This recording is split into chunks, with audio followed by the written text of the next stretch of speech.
Oi pessoal, hoje eu tô aqui pra fazer um vídeo de slime. E é um slime fluff que eu vou fazer, então bora pro vídeo. Eu vou me arrumar melhor aqui. Pronto, então vamos colocar a cola.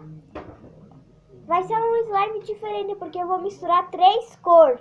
E eu não sei que cor vai virar. Então eu tô pegando a cola cascola. Vou fazer assim. Agora eu vou pôr a espuma de barbear.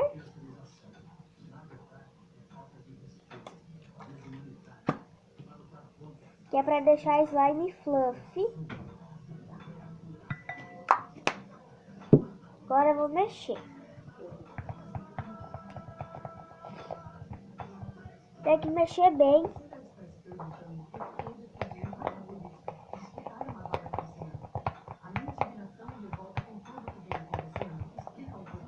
Pronto, já mexi bem. Agora eu vou pôr o shampoo. Não precisa pôr muito shampoo se você não quer. Assim.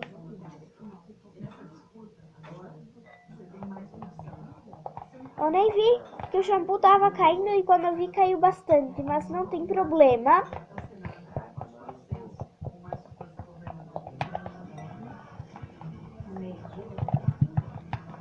Agora eu vou pôr sabonete líquido.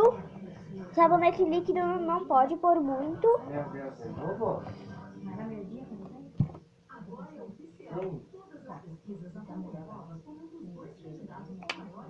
Pronto.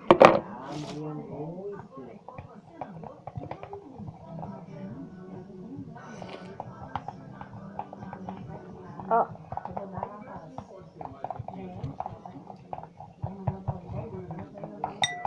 Agora eu vou pôr o hidratante, que é esse daqui, o meu. Oh, meu Deus, aqui. Quase derrubei tudo.